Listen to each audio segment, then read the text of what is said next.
All right, and welcome.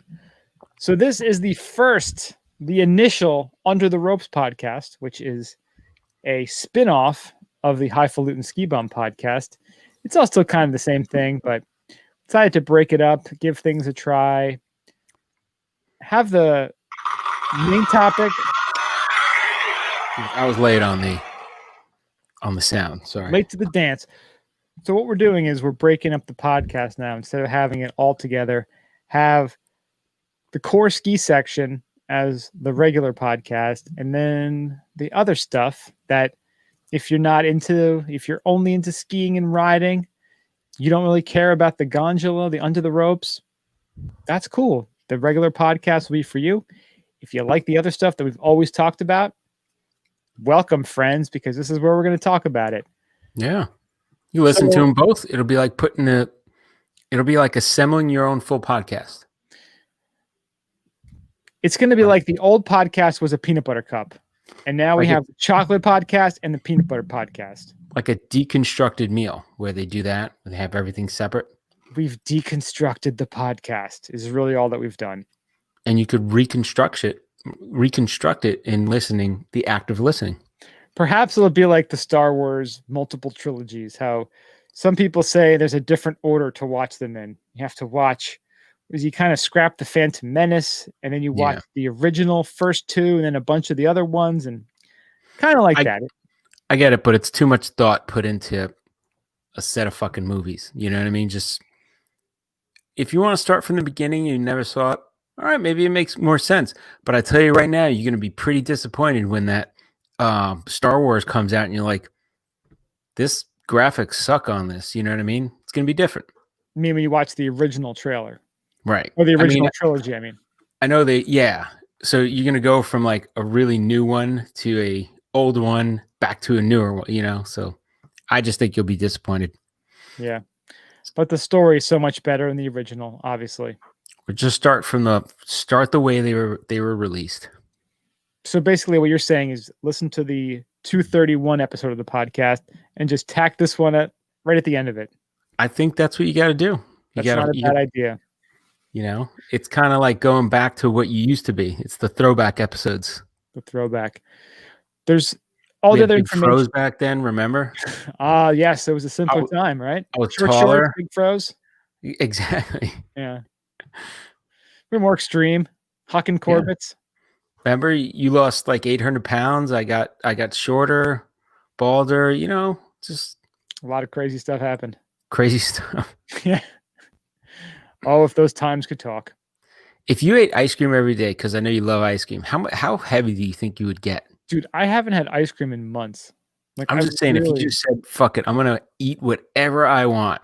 Because I was eating pie today, and I cut a piece of pie that was way bigger than I actually wanted, but I was hungry after dinner, and I was like, still wanted to inhale some more food. So I cut this pie knowing it was going to be huge, and then I'm like, powering it down, just finishing that. And I'm thinking, I'm like, if I didn't really care and I just ate like this all the time, I was wondering, like, how fat would I be? How heavy would I be? Whenever I eat something, dessert or, pizza or something that I really like that I don't have often, my first thought is, what is the record for the most that's been consumed of this?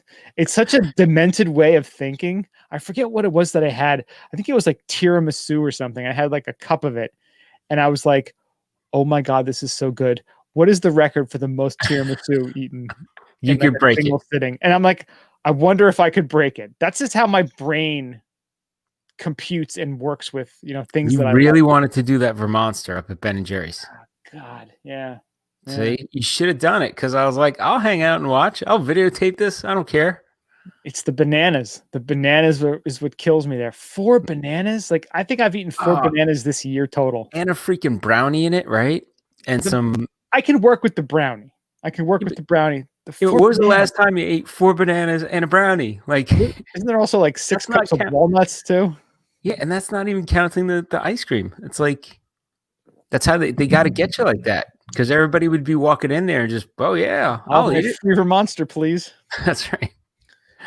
Well, see, the brownies, say you get instead of getting one of the wacky flavors, you get vanilla and you kind of smash the brownie into it, and you've made like a brownie version of the vanilla ice cream, which you can do it. I guess the banana too, but I'm not into bananas in general. Like, I don't really like them. So the 4 bananas, it's like, but like they give you all the different flavors. It's not even just dude. plain. I would seriously rather have chorizo. Like if you gave me 4 chorizos, I would rather have that than the 4 bananas. Huh. There's probably a chorizo eating contest. Is there a stipulation? It's like, can I substitute in 4 other dick length food? Dick shaped food. It's like super bad. What are the ones we have that are dick shaped that are equitable? We're pulling out the banana. What can we replace with it? If you put chorizo in there, I'm back in for the Vermonster. Chorizo with the with the ice cream? Yes, I'll just pull them out and eat them separate. Just like I've eaten bull penis before, Joe Rogan. Is it the first time? I eat penises all the time. It's the first time I had penis in my mouth. Yes. God damn it. So Ben and Jerry's, if we could somehow swap out the bananas for chorizos, I'll come back and do the Vermonster. Yeah, well, chorizos are going to be a lot heavier. I don't even care. My body doesn't even I can't even that doesn't even comprehend. All I'm thinking is I get to counter the sweet with a little bit of spice and salt and fat. I think that's what I would need. How about bacon bits on it? They replace walnuts. They take an equitable amount of walnuts and replace them with bacon bits. Well, now we're just getting silly. I was just saying, fresh made bacon bits. Oh, that would be really good. Yeah, maybe even still warm a little. Sprinkle them on. Imagine that, like hitting the brownie and the whipped cream. That sounds super tasty. And then a little bacon. Maybe a It'll be like making a Bloody Mary. Just like all the shit they put on, just put it in the sundae. There you go. Whatever. You got these fat will eat it. Doesn't matter. What's this? A shrimp? Great. This is celery in there. Why not? Old bay seasoning on your sundae. Come on, let's get weird. You could start a trend. You can have ice cream sundaes with like vegetables in them. Yeah, can I have a Brussels sprout and caramel cone sundae? Like, yeah, I don't know. We're starting with our base caramelized onion flavored ice cream, and we add stuff to it. Yeah, just add some stuff. It's like that Halo ice cream. Onion ice cream would be good. Would it though? Well, because you'd use it as the base for your bacon. It'd be the bacon holding vessel. Because there's got to be a way to make like French onion soup ice cream. Yeah. You start with that base caramelized onion. Bacon. You use a little bacon in there, a little bit of bread, some croutons, and cheese. Yeah, why not? Cheese and ice cream are the same thing, aren't they? Are those sprinkles? No, that's gorgonzola. Isn't cheese just sweet ice cream? Or ice cream is just sweet cheese, right? Actually, it is, yeah. Right? Sort of. One slow churn, the other one's just slowly aged. I don't know. That works out. Don't they have like aged ice cream then? Like gourmet, fancy aged ice cream. I wonder like you do with the meat in the lockers. You can put ice cream in there, but this is a 1930 French vanilla. That's what the Bilderbergs are probably eating for dessert at their meetings. It's a good vintage. Yeah. So what we're doing here, so this is the rest of the podcast, the non-ski specific stuff that we're going to just throw together here. And sometimes we just create absolute pure brilliance, as we already have in the first 5 minutes here. So thank you so much for listening. All the info is going to be the same, skibumpodcast.com. Your feed, if you're subscribed on a podcasting app, iTunes, Spotify, Stitcher, this will show up on there. So please keep continuing to subscribe and rate us. We'd really appreciate that. Email is the same, skibumpodcast@gmail.com. Socials, Instagram, Twitter, Facebook. Everything is the same. So thank you for checking this out. We hope you dig it. We're having fun. Let's just jump right into it. Let's just go right into the gondola. Let's go right in the gondola. So speaking of bacon, chorizo in your ice cream, psychedelic drug DMT is to be trialed in UK to treat depression. This is big because the Brits, those folks love their booze. very hard against any sort of quote unquote drugs. So for the UK regulators to go forward and to set up the first clinical trial using DMT to treat depression, that's a big change for them, which is great. The trial will initially give the drug known as the spirit molecule for powerful hallucinogenic trips it induces to healthy individuals, but it is expected to be followed by a second trial in patients with depression where DMT will be given alongside psychotherapy. Oh, this sounds like some Clockwork Orange shit right there. Didn't they go through this? Didn't the British, wasn't that a British movie? It was a very British movie. Yeah. This damn Clockwork Orange or some other government testing on people. They're saying taking the drug before therapy is akin to shaking up a snow globe and letting the flakes settle, said Carol Rutledge, Chief Scientific and Medical Officer at Small Pharma, the company running the trial in collaboration with Imperial College of London. That's not a real school. They just made that up. So they could take DMT. Yeah. If they're paying us to take DMT, like, oh my God, yeah, we're Imperial College London, sure. That's like small pharma. You big pharma? No, we're small pharma. We're small pharma, man. We're keeping it real. Are you subsidiary? They're the subsidiary of big pharma. Yeah, they're the spinoff of big pharma. That's it. Dude, none of this sounds real. Yeah. This is awesome. I love this. They're saying the psychedelic drug breaks up all of the ruminative thought processes in your brain.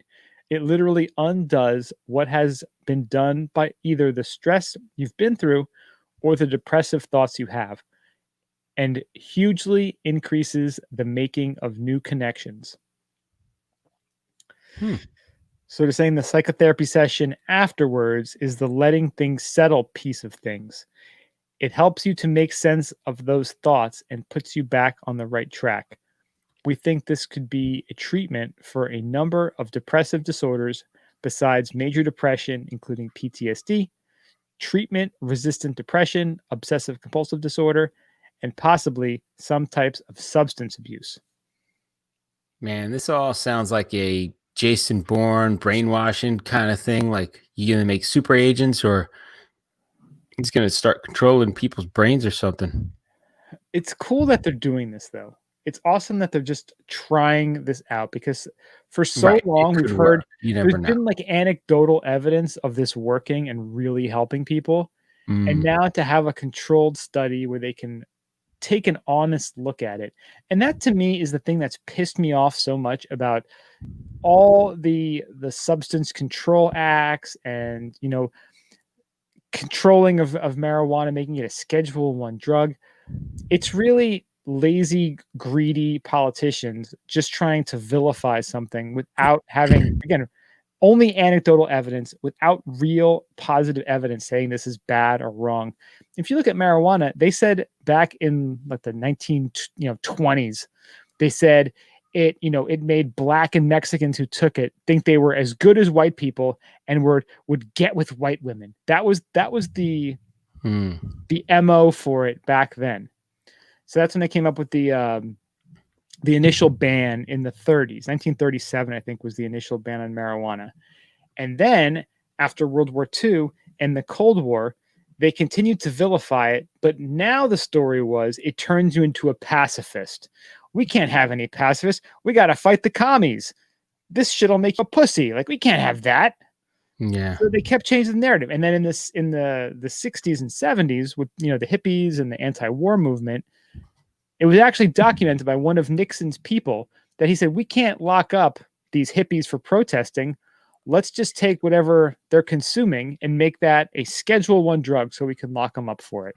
This is all, if you look at any sort of documentation, there's evidence of all of this. It's all bullshit. It's all just control. All they want to do is control you, be able to find you, and do not want you to think for yourself. So I love that they're doing this. I hope we get to a point in 50 to 100 years where everyone is just fucking DMT'd out of their minds every day.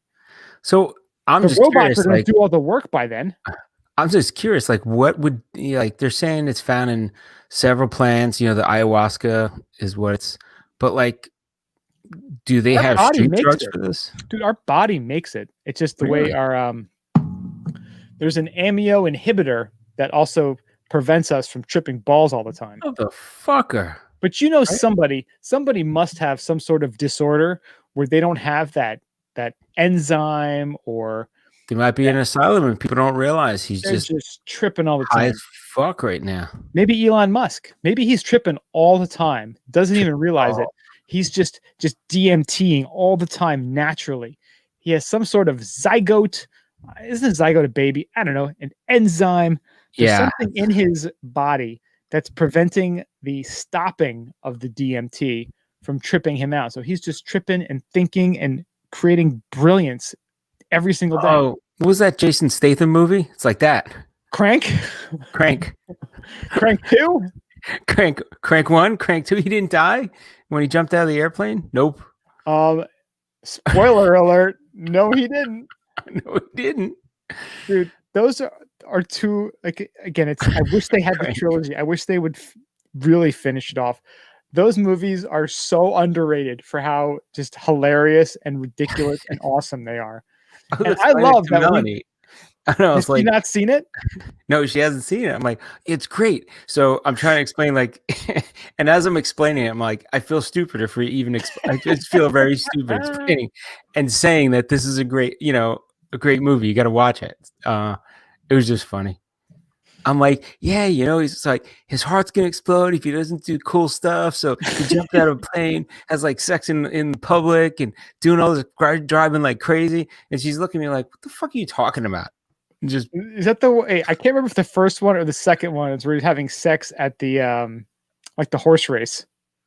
Oh, okay, yeah. And then the other one was like out in the middle of like a Parisian street, like a street restaurant or something.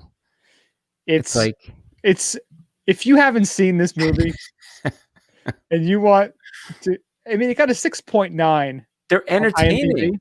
I gotta say, they entertain. 6% of movie liked this movie. Google users, dude, it's funny. So he was poisoned. That will kill him if you don't have a high adrenaline level. Yeah. Let's be honest. That's a great metaphor for life. Think about if you're an accountant. No offense if you're an accountant. They're super important to have. I have a great one. You're an accountant. You've got a very low adrenaline job. You're looking at your spreadsheet. Up, these numbers don't seem to match up.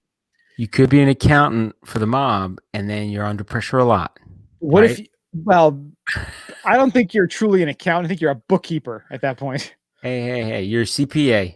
CPA. Counting people's assets. I'm a CPA. Cashing checks and snapping necks, right? So you've got a low adrenaline job. And maybe you get that COVID diagnosis, cancer diagnosis, one of the big C's. Does it make you reevaluate your life? Why am I not living at a higher adrenaline level? Why am I not living my life to the fullest, being the person I want to be, starting that ridiculous podcast that you want to start? Why aren't you doing that? You're not guaranteed tomorrow. Do something. Try something. Move in a direction leading you to the life you want to live. That's all nothing's guaranteed in this. You got to try something. And this is a perfect metaphor. You could have a sip of DMT and just walk around. A little ayahuasca. You'd be drinking ayahuasca right now. This movie is a perfect metaphor for how we should be living our lives. Yeah. Crank. Yes. Crank the movie. Crank. Meaning of life is found in Crank. I actually have this movie on DVD still. Big Ray disc, whatever they called that. Oh God, what the hell were those things? It was laser discs. Laser disc. I have a disc of laser. Oh my God. They're actually saying it's currently Crank 3 is not under development. However, it is definitely a distinct possibility somewhere down the line. Oh, it's on the backlog. Yes, because they heard our podcast talking about cutting off the top of the Matterhorn, and they're like, we could do that. Well, he's doing was it Sean Hobbs, like that Fast and Furious? I think he's in that or one of the other ones, right? Perhaps the Fast and the Furious could kind of like dip into the Crank series, and they could kind of cohabitate for one movie and then go back out. Imagine, is he Hobbs or Shaw? He's Shaw, right? I don't know. I don't even know. Whatever. And then there's whoever Statham The Rock is there. right. I think The Rock is Hobbs, and I think Statham is Shaw. No, I don't know. That's the two of them. It's The Rock and Statham are the two guys. Is it? Yeah. Imagine Crank 3, Chev Chelios meets himself from Fast and the Furious. No, twin brother he didn't know about. Exactly. Boom. Booyakasha. Exactly. That's in there. I mean, I'm excited for this to be part of this picture, really. Just writing this film is going to be an exciting moment for us. We're creating the film as we just talk here. So if you want some real writers, you want some people to give you some real good ideas, just call it Highfalutin Ski Bums, skibumpodcast.com. If you're looking for someone to write the 3rd through 8th iteration of your terrible movie franchise, we are the guys for you. Write this shit all day, every day. How many you want? You want us to crank out 12 or we can crank these out every week. If you want some crap new Star Wars movies, we'll come up with those too. Yeah, we got great ideas. Yeah. Probably better than anybody else's. They have the Mandalorian. Why don't they have the Lando Calrissian? Like I want to hear about Lando Calrissian's kids. Oh, he'd be like the Antonio Cromartie of space. He's like Colt 45 and like all throughout the galaxy. He's like, man, I got babies on every one of these planets in this solar system. He's like, what's up, green? What's up, green girl? That's right. He's like, I gotta get out of here. Like, I owe too many. I owe a lot of child support. He's like mayor or president of like 3 different planets because he's like, I'm just trying to make ends meet. I want the Lando Chronicles. The Lando Chronicles, yeah, right. The Lando Chronicles, you do that. The Lando Chronicles, and you got to involve Dave Chappelle in the writing and filming of that thing. I want Dave Chappelle to be the executive producer of the Lando Calrissian trip. I mean, we're going to start it a trilogy. It could be like, it's easily a franchise. You have a little kung fu action figures, Lando Calrissian. I bet you they had like a fur coat, like a real fur. He was a pimp of the year. This is made from Chewbacca's bitches. Got me some Chewbacca bitches shirt on. Colt 45. Yeah, he was Billy D. Colt 45. He did another. Did he do another crazy? I think he did Hennessy too, didn't he? Did he really? Wouldn't it be awesome if he was doing some sort of like diabetes medicine too down the road? Yeah, I mean, you just see these people do all these weird things. You starting to see celebrities doing like drug commercials and stuff. It's weird, especially in Japan. They're always like selling. They're all doing weird commercials in Japan. Oh yeah, yeah. I wish we had like a constant Japanese TV show here. Like, I don't even want. Isn't that Rick and Morty? Isn't that when they were watching like intergalactic cable? It's the same thing. Like there was for a while. I remember, like when we first got cable, flipping through, they had like this Italian station, and I'm like, great. I don't understand Italian, but the girls are real pretty that are reading the news, right? And then they would have their fucking game shows, and it's this old guy that's laughing it up and trying to get people to do shit. And they would do stuff like, get you out of the audience, put you on a tricycle, and like throw pies at you or something like that. It's just the most bizarre shit. So, yeah. So I just typed in Japanese commercials with American celebrities, and they have like a top 10, and it's like Tommy Lee Jones for Boss Coffee, Edward Furlong for Hot Noodle, Harrison Ford for Kieran Beer, Arnold Schwarzenegger for Alina Man V Energy Drink. Wow. Nicolas Cage for a pachinko place. Justin Bieber for SoftBank. Damn. So we would talk about going down rabbit holes before the podcast started. If you want to go down the Hollywood celebrities in Japanese commercials rabbit hole. Yeah, but think about it. There's a market, right? We're round eye. We can represent a product too. Call us up. Skibumpodcast.com. Yeah. contact@schemapodcast.com.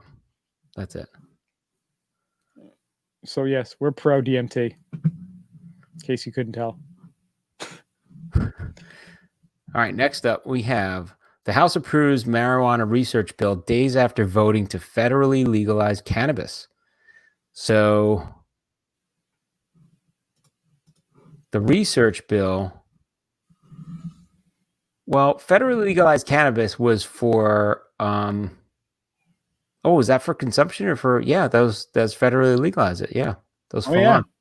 So now they passed a research bill, which following the heels of that federal legalization of marijuana, they're saying they will allow scientists to access cannabis from state legal dispensaries, which is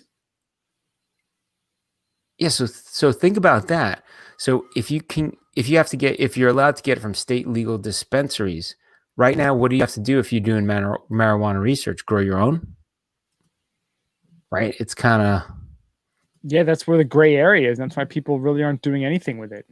That's why they couldn't do anything with it. Yeah, right. And it's federally illegal, so you can't get funding. It's a whole thing on that. So they interviewed somebody gave a quote here, and they were saying cannabis laws in the country are broken, especially those that deal with research. So they had a debate about it, and they passed it. What's crazy too is it's Earl Blumenauer he's been trying to get marijuana legalized forever. He's from Oregon, but the crazy thing about it is that the other person who sponsored the bill was Representative Andy Harris, who's a Republican from Maryland. And Harris is a medical doctor. And I love what he says here. He says, now, unfortunately, because of the public policy we've had in place with marijuana and its scheduling, research simply couldn't be done. You can't do it under the current scheduling. This is on us. It shouldn't have taken so long to get to this point. And that's completely spot on. And kind of what I was just talking about before with the way it was scheduled back in the 70s as a Schedule I drug, which means no medical benefits, equivalent, in the same boat as cocaine and methamphetamines and heroin. It's ridiculous that it was at that point. But again, it was done politically by Nixon and his crew.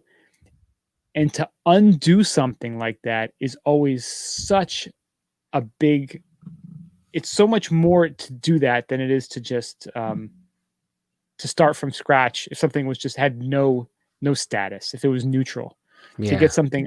I mean, you look at the numbers of people who are pro legalization now, it's like in the 60 to 70% across the United States. More than you know. I mean, but what's crazy is you look at the over time. Back in like the 90s, it was like 20%. Yeah. Because you know why? Because that just say no bullshit was just people were afraid. As a kid, oh my God, I thought drugs are bad. It's like as I see my parents hooning down 2 cups of coffee every morning.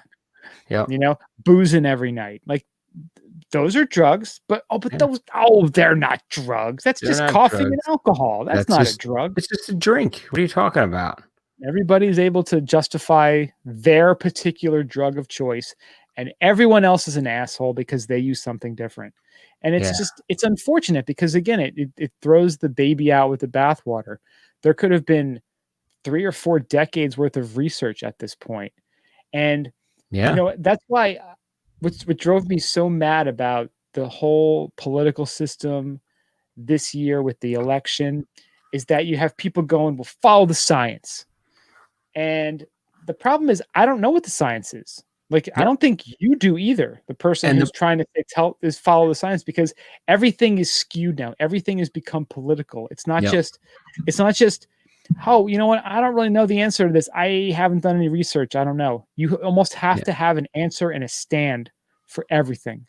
No, but science, they corrupt just like they do numbers. Numbers are universal, right? So when they say, oh yeah, there's statistics. Well, there's statistics being reported in a way that's misleading and skewed to the way you want. Science is the sugar same industry. Way. Yeah, but science is the same way.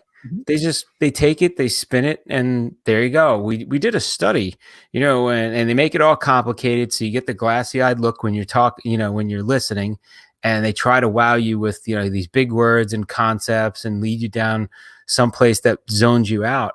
And meanwhile, they're basically, if you read between the bullshit, it's not substantiated at all. They just are spinning it the way that they want, and it's really misleading. They hide behind, no, it's science, it's 100%, or it's math, it's 100%. Well, they cook the books however they want. Everybody does that.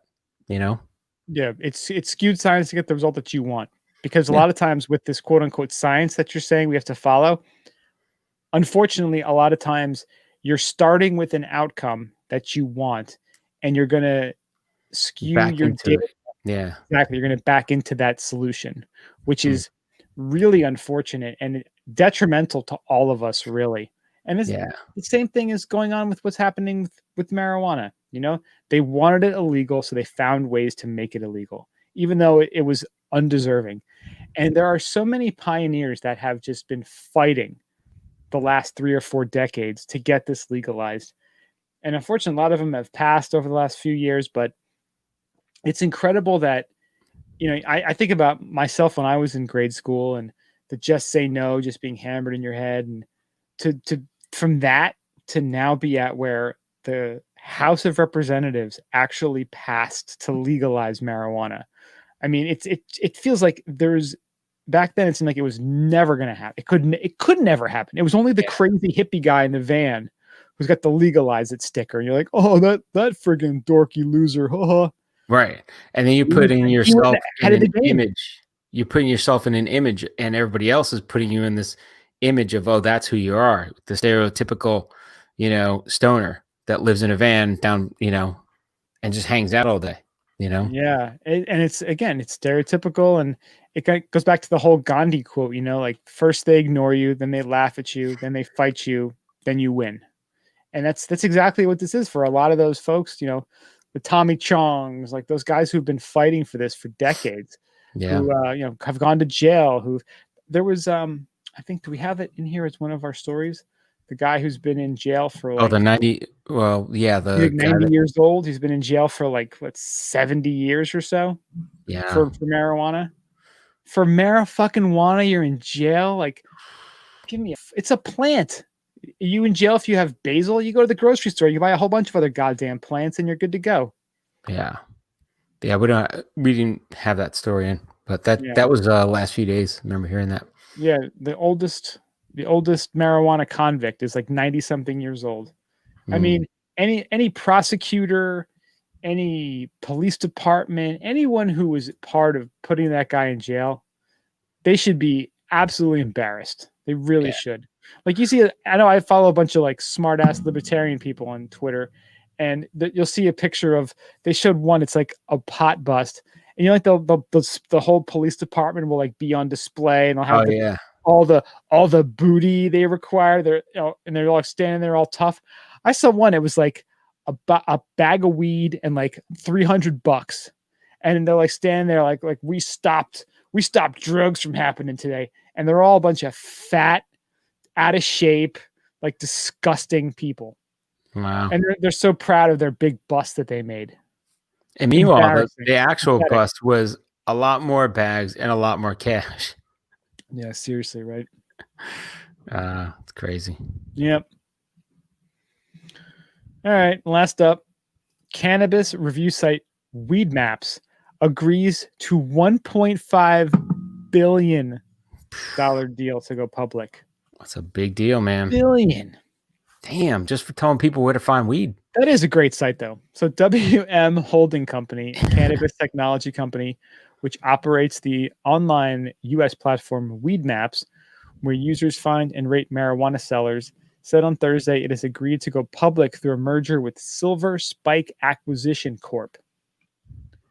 The deal to take Weed Maps public, which values the company at around $1.5 billion, is a rare example of a business focused on the cannabis sector listing on the U.S. stock exchange. Companies are unable to list shares in the United States if their business involves selling marijuana or is plant touching. which Weedmaps is not. When you look at what we're offering to investors, there's really not too much else like it. That was the chief executive, Chris Beals. It was founded in 2008.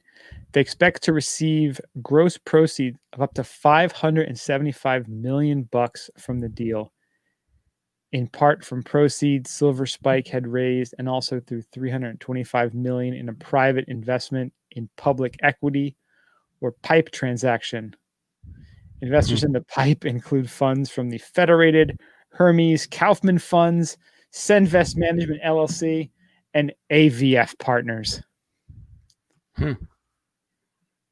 So Silver Spike's shares were up 8.8% when this was reported on Wednesday. Yeah, pretty good.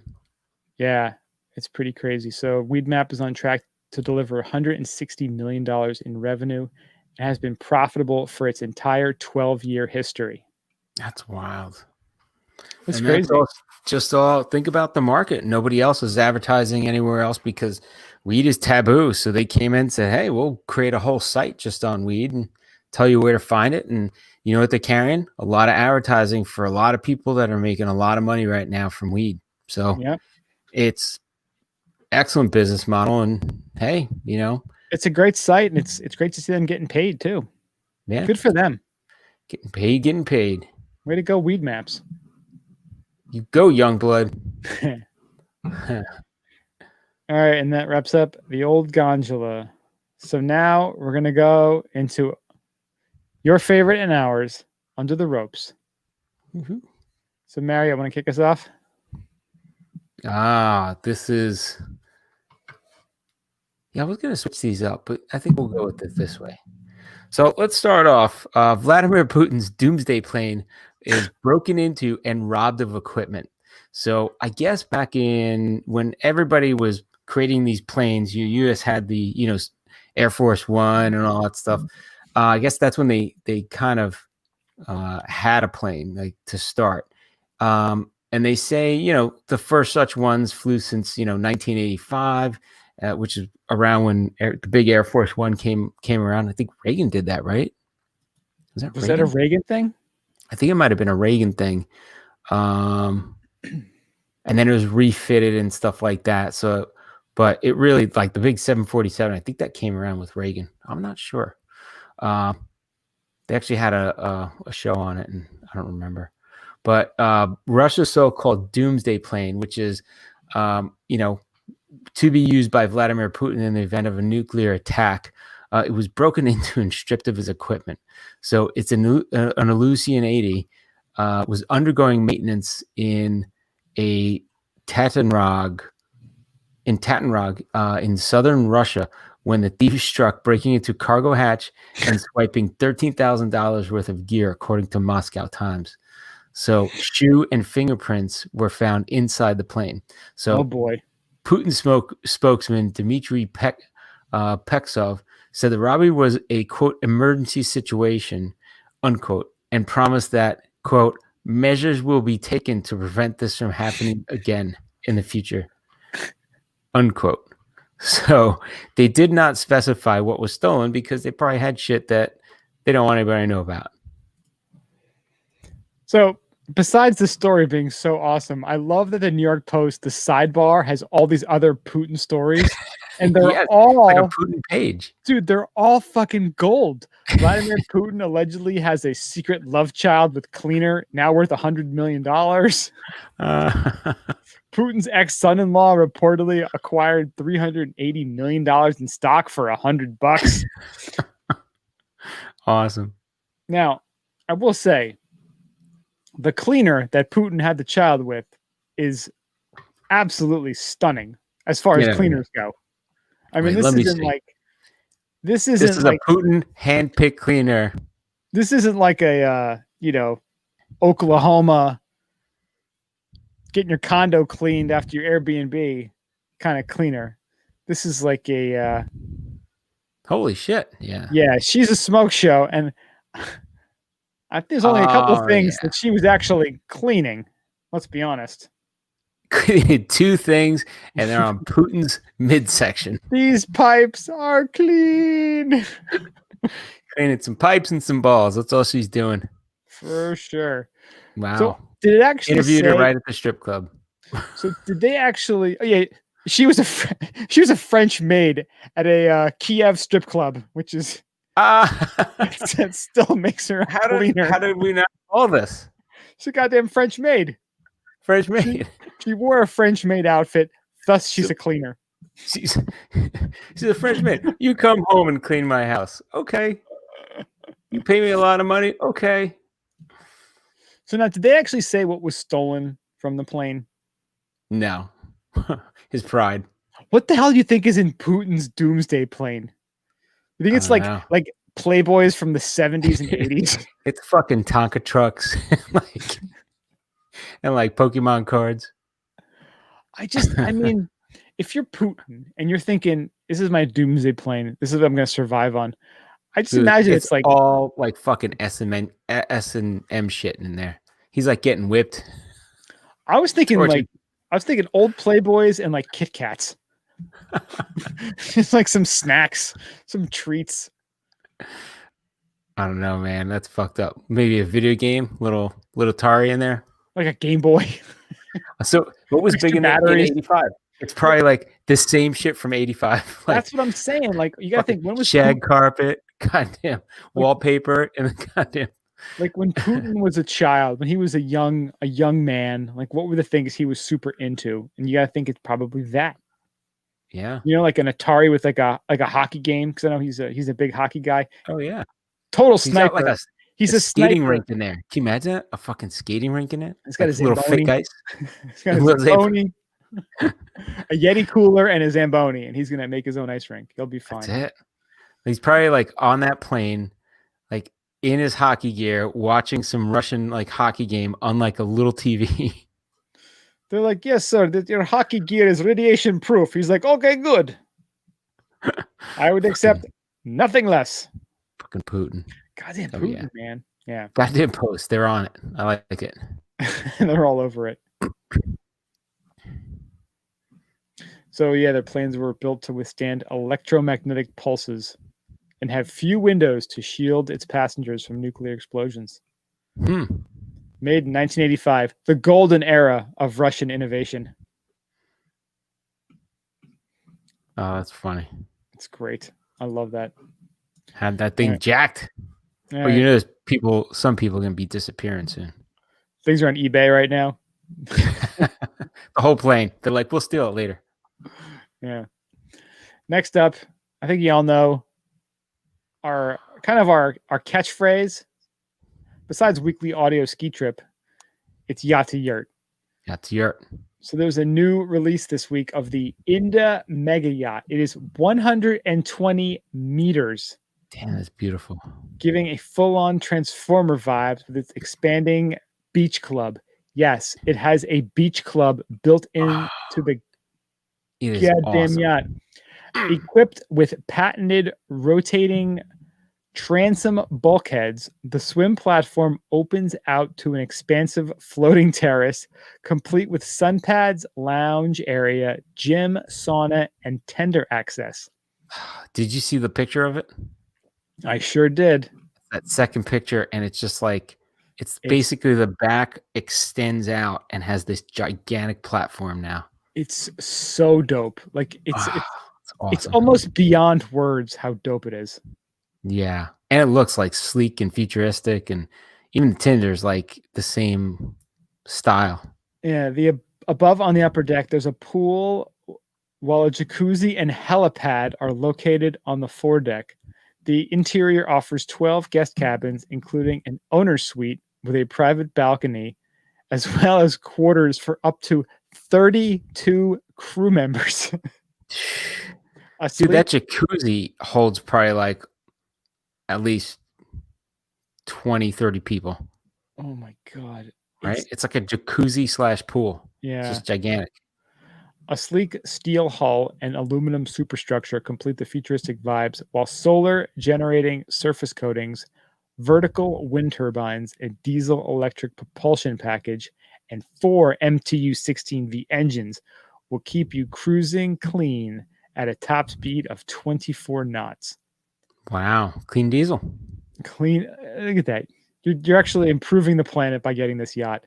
You have to look at the pictures. Like, the yachts this company makes are absolutely bananas. Well, what's amazing, right? So I'm looking at the picture. I'm like, oh, that looks nice or whatever. And then I love how they put the people in it, like the girls hanging out, because you're like, she's pretty small compared to the rest of that goddamn yacht. I'm like, that thing's huge. Yeah. This thing is, it's unbelievable, Like, the size of this thing. It's like a small cruise ship. oh yeah. But that back when they put it all out, like they have the girl standing by the steps to give you like a point of reference, and you're like, you could have probably about like, what is it, like 2, 3, 4, 5, 6, 7, 8, probably like 10 or 15 people standing on the back of that thing, and that's just a little ramp to jump in and out of the water. This is the kind of yacht you want like your uncle to have. Oh. Yeah, so he can deal with all the crap about winterizing it and paying for gas.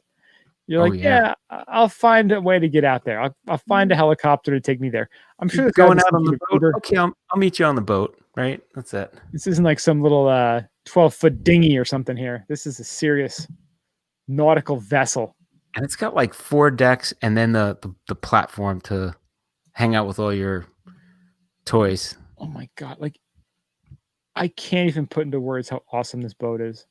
And you know they probably have like jet skis and all the fun shit in there too. Probably like rocket launchers too. Like, hey, look, there's a whale. Shoot a bazooka. We're in international waters. You want to shoot a bazooka? It's a dolphin. Yeah, right. Yeah, it's unbelievable. Could you like how many? I wonder how many they're going to make of this. How much was this? How many people? It's again one of those things. Like, if you got to ask, you can't afford it. Damn it! I just still want to know what I can't afford. I mean, what would you guess? Like 200 million? I would guess I couldn't even afford the insurance on that thing, and or gas. I couldn't afford the first oil change on this vehicle. Dude, how much? You know how much gas that must use? But it is diesel. Still, shit's expensive. Yeah. You're not going out for under $100. Things kill me. Well, they are based in Hollywood, Florida, so maybe you can roll over there and talk to the folks. Roll over there, be like, "Hey, can I take it for a ride?" Oh, we could have a highfalutin ski bum like throwdown on that thing. I mean, once we got to international waters, we'd be fine, right? They couldn't touch us. Oh, then the gambling starts. You extend that thing. Monkey knife fights, baby. That's right. Goddamn knife fights going on. Monkey knife fights. That's what international waters exists. That's right. Rat races. We got it all going. Yeah, the big sleazy going on that boat. Have some special like ghetto barge where all that happens. Somebody gets on like, we're playing baccarat. No, we're playing dice. Oh, you mean craps? No, dice. Dice. we got an old like piece of box, like cardboard box. Yeah, rolling up against the cardboard box, buddy boy. You know, baccarat here. Sim. Boy, you the goddamn devil. What y'all know about Sim? Oh man. Yes, that's a pretty sweet boat. Love that boat. Very impressed. So I told my wife that's the only thing I want for Christmas ever. It's a giant yacht. Giant yacht. I said, I'll even throw on my birthday. You never have to get me another present at all, ever. Just get me one of those. And really, she's the big winner because she gets to use the boat. I know. I'm going to deal with the insurance, the cleaning. Like, I'm going to be out there scrubbing that goddamn boat. You do it all yourself. All myself. Fuck that. I don't need a crew. You're like siphoning off people's gas to like fill your boat. Just like dinging over to somebody else's like mega yacht, just sucking it, just getting the siphon going. Man, don't park next to that guy. He's gonna steal all your gas at night. I don't know. I park next to him. That fucking guy. He's not welcome here. Bastards. All right, this is last up. This is a situation that's near and dear to our hearts, right? So we've been talking about this for years now on the podcast. And finally, the man who found Forrest Fenn's famed treasure reveals his identity. So a man who claims to have found the treasure belonging to the eccentric collector Forrest Fenn revealed his identity in an online post. So he revealed himself in a post on Medium as Jack Stoof. And he said he searched for 2 years before finding it in June in Wyoming, where Forrest hid it 10 years ago. So Fenn confirmed the discovery and died months later at the age of 90. Convenient. So, convenient, or did he get knocked off? I don't know. Like, you tell everyone that I found it. That's right. He might have just been effing with everybody and been like, I'm going to just tell you, yeah, you found it. But there might be one still out there. So Stoof remained anonymous because he did not want his family to endure the stalkers, death threats, home invasion, frivolous lawsuits, and potential kidnapping that Fenn's family did. Oh, isn't that crazy? That is crazy. I mean, you got money. People want to try to get it, right? Oof, yeah, right. So he was prompted to reveal his name after U.S. District Court in New Mexico ruling last month. That means that Fenn estate must provide Stoof's name and address in the lawsuit brought on by plaintiff Barbara Anderson, a Chicago-based lawyer who spent thousands of dollars trying to find the treasure and claims her emails containing her progress in the search for treasure were hacked. So she basically Stoof called the lawsuit meritless in the blog post, but did empathize with other adventure seekers who wish to find the treasure. So she was bitter and then decided to sue him to reveal his name. Classic lawyer move. Just weird. Like, why? Just because she wanted to, right? So the treasure, they describe it now, is a bronze chest filled with gold, jewels, and other valuables worth more than $1 million. It was hidden a decade ago somewhere in the Rocky Mountain wilderness, and Stoof said he would never reveal the exact location of the treasure, saying the natural wonder of the place that Forrest held so dear will be destroyed by people seeking treasure they hope I dropped on my way out or Forrest on his way in. That's pretty wild. Yeah. He said he brought the treasure from Wyoming to Forrest in Santa Fe and later put in a vault at a secure location in New Mexico. Wow, so it must have been worth a lot. But that's the weird thing. It gets $1 million. I mean, right? Like, that's what it is, $1 million worth. I don't know. I mean, if it was gold and jewels, right? It could have been $1 million at the time he put it there. Mm-hmm. And gold's gone up a lot. Well, for 10 years, yeah. I mean, what was the gold price back in... What year did he start? It said 10 years ago is when he buried it. 2010. So let's see. 2010, $1,400. All right, so it's $1,800 now. So it's it's a nice chunk up. 30% up. Yeah, about 30. That's not bad. And then jewels. So who knows? I mean, he says $1 million. I love that it was actually like a treasure chest. Yeah. Like, did he have to have that made? Like, because you don't just. Oh, I'm sure. I'm sure he had to get that all special, custom made. Go to like a special jeweler and you got to make it. Like, how cool of a job must that be as the jeweler making a treasure chest? Yeah. What was your best piece of jewelry? Treasure chest. You say that with a straight face, people are like, whoa, you're the real deal. Because you got to design the treasure chest too, because it can't just be simple. It has to have all kinds of jewels and embedded medallions and some sort of like overall theme and look to it. Like, did they whiteboard it? Did they have somebody doing some sketches and some mock-ups?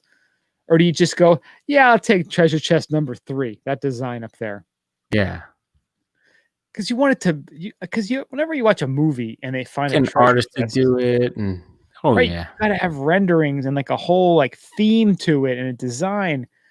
Like, did he have his initials like written in gold or engraved? I just want to see a picture of the treasure chest. I don't care about all the jewels and crap inside. God bless you. Hang on to that.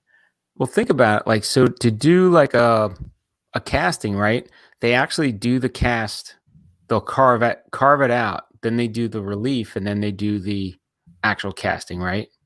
Like how they make dinosaur bones, right? Yeah. They make the cast, and then because it's all gone, right? Yeah. When they find the fossils, it's the missing part, the relief, like you said. Yeah, and then they they have to create the cast, and then they create, then they actually cast it. Yeah.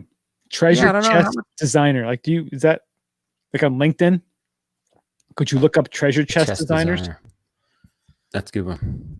It seems like a very specific niche within the jeweler realm. So how much is Forrest Fenn was he worth? That's what I'm wondering. I think worth 2019. I'm pretty sure we looked that up. Probably more than Peter Vackel's worth. He's definitely hiding a lot of money from whatever authorities he's hiding from. Let's put it that way. This might have been a tax write-off for him. Yeah, that's what I'm thinking. Goodwill, $1 million in jewels. That's right. That's the equivalent of the Randolph and Mortimer Duke $1 bet. Yeah, right. Yeah, they don't say. It's all cryptic. You can't find his net worth. Good for him. That's how it should be. Yeah. Yeah.